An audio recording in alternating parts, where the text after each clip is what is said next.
बाबुल बुआ. साता जन्माची साथ. अनिल आणि स्वाती एकाच कॉलेजमध्ये शिकायचे. दोघांचे प्रेम जमले. घरच्यांच्या विरोधाला न जुमानता दोघांनी लग्नही केलं. स्वाती घर सांभाळायची आणि अनिल ऑफिसात जीवतोड मेहनत करायचा. लग्नानंतर 2 वर्षात त्यांना एक गोंडस मुलगा झाला. त्याचे नाव ठेवले अश्विन. अश्विन 4 वर्षाचा असताना स्वातीच्या स्कूटरला एक भरधाव कारची धडक बसल्याने ती जागीच मरण पावली. अनिलवर दुःखाचा डोंगर कोसळला. ऑफिस, घर, लहान मूल हे सगळं करताना त्याची तारांबळ उडू लागली. स्वातीशी लग्न करताना तू आमच्यासाठी मेला आणि आम्ही तुझ्यासाठी मेलो असे म्हणणारे वडील अजूनही तसेच वागत होते. आईला लेकाची व नातवाची परिस्थिती शेजाऱ्यांकडून समजली आणि ती अस्वस्थ झाली. पण अनिलच्या वडिलांच्या भीतीने ती गप्प होती. खूप इच्छा असून सुद्धा लेकाचं लग्न पाहता न आल्याची सल आजही तिच्या मनात होती. तिने घाबरत अनिलला फोन केला. अनिल माझ्या राजा, मी मनात असून सुद्धा तुझ्यासाठी काहीच करू शकत नाही रे. तू आता दुसरे लग्न करावे म्हणजे अश्विनचे हाल होणार नाहीत. दुसरी बायको म्हणजे आपल्या मुलासाठी सावत्र आई. छे छे आई, मी कामात आहे, आपण नंतर बोलू असे म्हणून अनिलने फोन ठेवला. स्वातीला जाऊन 4 महिने झालेले, पण ती कायम त्याच्या आसपास आहे असे त्याला नेहमी वाटायचे. तो आपल्या वेड्या मनाची समजूत घालून पुन्हा कामाला लागायचा. त्या दिवशी संध्याकाळी घरी आल्यावर स्वाती इथेच आहे आणि आपल्या भोवती अस्वस्थ होऊन खिरट्या घालते असं त्याला भास होऊ लागला. पण हे सगळे मनाचे खेळ आहेत असं म्हणून त्याने त्या भावनेकडे दुर्लक्ष केलं व भाजीपोळी केंद्रातून आणलेला डबा काढला. अश्विन, अश्विन ये इकडे जेवायला. त्याने अश्विनला हाक मारली, पण अश्विन काही केल्या खोलीतून बाहेर येईना.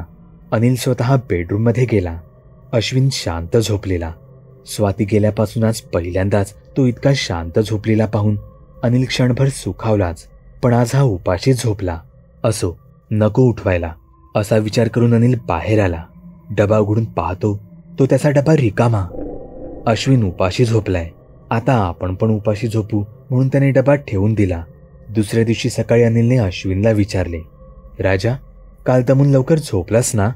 आणि त्याचे उत्तर ऐकून अनिलला चक्कर याचीच बाकी होती. बाबा, काल आई मला गोष्ट सांगत होती, मग कधी झोप लागली समजलेच नाही. तरीही अनिलने स्वतःला सावरले आणि म्हणाला, पण उपाशी पोटी झोप कशी लागली तुला? अनिलला दुसरा धक्का बसला. आईने मला पोळी भाजी भरवली ना? छे छे, त्याने स्वप्न पाहिले असेल असे म्हणून अनिलने त्याला तयार केले व पाळणाघरात सोडले. पण स्वाती आणि त्या रिकाम्या डब्याचा विचार काही त्याच्या डोक्यातून जाईच ना. हे कसं शक्य आहे? अनिलला दुसऱ्याच दिवशी ऑफिस टूरसाठी परगावी जायची ऑर्डर मिळाली. 2च दिवसाचा प्रश्न आहे म्हणून अश्विनला श्रद्धाकडे म्हणजे स्वातीच्या बहिणीकडे सोडून अनिल निघून गेला. सेमिनारमध्ये अनिलची ओळख नीताशी झाली. नीता आणि संदीपचा प्रेमविवाह झाला होता. त्यांच्या पत्रिका जुळत नसल्याने घरच्यांचा लग्नाला विरोध होता. पण घरच्यांच्या विरोधाला न जुमानता दोघांनी लग्न केले. लग्नानंतर 6 महिन्यातच संदीप हृदयविकाराच्या झटक्याने अकस्मात मरण पावला. नीता मात्र खंबीर. तिने आपला जॉब म्हणजेच आपले सर्वस्व मानून तिने स्वतःला त्यात झोकून दिले. दोघेही समदुखी आणि एकाच फील्डमधले. सेमिनारचा पहिला दिवस संपवून दोघे संध्याकाळी एकत्र जेवले. प्रेमाचा अंकुर मनातून बाहेर डोकावत होता, पण सुरुवात कोण करणार? मोबाईल नंबर एक्सचेंज करून दोघे आपापल्या रूमवर निघून गेले. टूर उरकून 2 दिवसांनी अनिल थेट श्रद्धाच्या घरी गेला. अश्विन एकदम शांत होता. निमूटपणे गाडीवर बसून घरी आला. तो वाटेत काहीच नाही बोलला. अनिलने डबा टेबलावर ठेवला आणि आंघोळीला निघून गेला. तो आज जाऊन 2च मिनिटे झाली असतील. तोच अश्विन जोरजोरात बाथरूमचे दार वाजवू लागला. बाबा, बाबा लवकर बाहेर या. बाबा या ना. तो मुलगा बघा ना कसा करतोय. बाबा किती वेळ आंघोळ करताय? अनिल पटकन बाहेर आला. राजा, काय झालं तुला? इतका घाबरलेला का तू? अश्विन घाबरतच सांगू लागला. बाबा, माझ्या खोलीत एक मुलगा आहे. मी झोपायला लागलो की तो माझे पाय ओढतो आणि आज तर त्याने सगळी माझी खेळणी इकडे तिकडे फेकून दिली. अनिल त्याला समजावण्याच्या सुरात म्हणाला. तुला पसारा आवरायचा नाही म्हणून तू असे बोलतोस ना? अश्विन रागातच म्हणाला. तिकडे आईला सांगायला गेलो तर म्हणते माझा स्वयंपाक होऊ दे.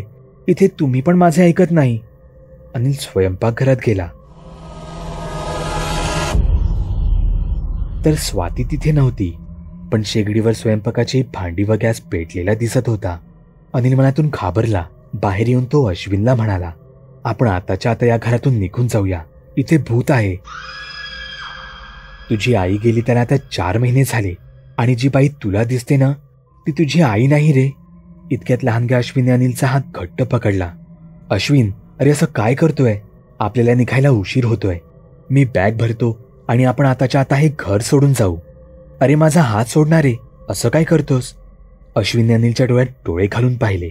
अश्विनचे डोळे लालबुंद झालेले. तो मोठे सुळे दात दाखवत म्हणाला, जशी ती माझी आई नाही ना तसा मी तरी तुमचा मुलगा कुठे आहे?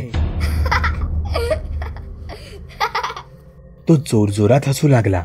स्वाती वारली तरी ती मनाने इथेच होती. तिचा आत्मा अनिलच्या घरातच वावरत होता. माझा नवरा, माझा मुलगा, हेच तिचे विश्व होते. सासूने दुसरे लग्न करायचा सल्ला देऊन सुद्धा आपल्या नवऱ्याने तो मानला नाही, म्हणून तिचा आत्मा सुखावला होता. त्याच रात्री तिने अश्विनला पोळी भाजी भरवली आणि थोपटून झोपवले. पण इकडे सेमिनारमध्ये नीता आणि अनिलच्यात फुलणारे नाते तिला टोचत होते. माझ्या बाळाची सावत्र आई तिच्या आत्म्याची लाहीलाही झाली आणि तिने अश्विनला आपल्या सोबत घेऊन जाण्याचा निर्णय घेतला. एका न संपणाऱ्या प्रवासावर, ज्यात तिच्या लेकाला कुठल्या सावत्र आईची भीती नव्हती आणि त्यांना कोणी वेगळेही करू शकत नव्हते. अश्विनच्या आत्म्याला तिने काल रात्रीच मुक्त केले, त्याच्या शरीरातून पुढच्या प्रवासावर जाण्यासाठी. पण तो जितका आपल्या आईचा होता तितकाच आपल्या बाबाचा पण होता आणि म्हणूनच तो आलेला त्याच्या बाबालाही त्यांच्या सोबत न्यायला.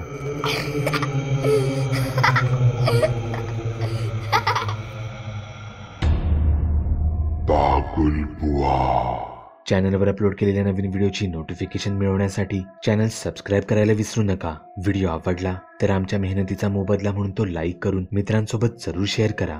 चॅनलवरचे इतर व्हिडिओ पाहण्यासाठी इथे क्लिक करा. तसेच चॅनलवरची प्लेलिस्टही चेक करा. दर दिवशी नवनवीन भूतांचे व्हिडिओ बनवून मी तुमचं मनोरंजन करत राहू याची खात्री बाळगा.